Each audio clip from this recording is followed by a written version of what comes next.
पनवेल नवी मुंबई व रायगड जिल्ह्यातील ताज्या बातम्या आणि घडामोडींसाठी सबस्क्राईब करा SN मराठी न्यूज चॅनल आणि दाबा बेल आयकॉन। बाहेर फिरण्यास आणि मोबाईल वापरावर निर्बंध टाकत असल्याने मुलीनेच आपल्या मानलेल्या भावाला सुपारी देत हत्या केल्याची धक्कादायक घटना पनवेलमध्ये घडली आहे।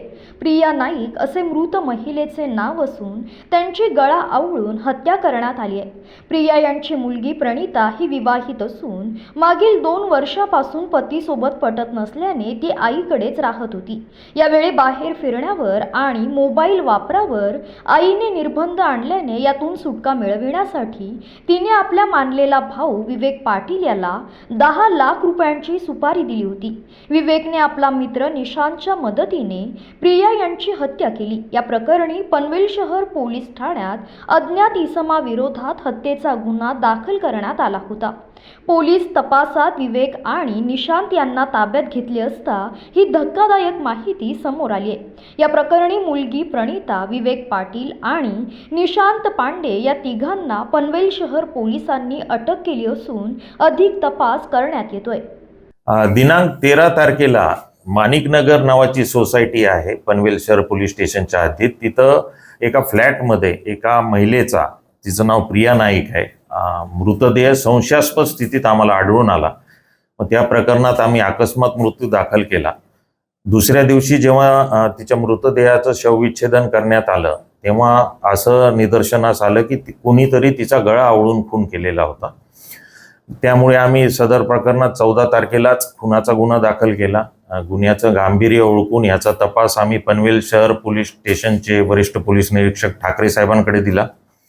त्यांनी गुन्ह्याचा सखोल तपास केला, तांत्रिक विश्लेषण केलं, साक्षीदारांकडे विचारपूस केली।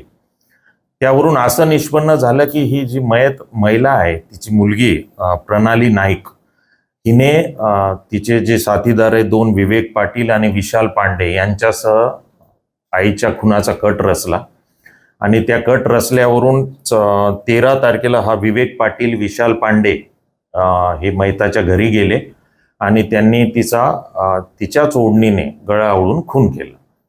मग या प्रकरणात या तिन्ही आरोपींना अटक करण्यात आलेली आहे आणि आज रोजी कोर्टात जेव्हा आपण सादर केलं तेव्हा पुढील तपासासाठी 23 सप्टेंबरपर्यंतची पोलीस कस्टडी रिमांड माननीय न्यायालयाने मंजूर केली। आतापर्यंत झालेल्या तपासात असं दिसून येतं की ही जी प्रणाली नाईक नावाची आरोपी आहे, तिच्या आईसोबत वाद व्हायचे। तिची एका तरुणासोबत मैत्री होती, हे पण कारण होतं। त्यानंतर तिची अशी इच्छा होती की घरातला सगळा व्यवहार कारभार तिच्याकडे यावा आणि त्यामुळंच तिनं हे कट रचलाय असं प्रथमदर्शनी दिसून येतं।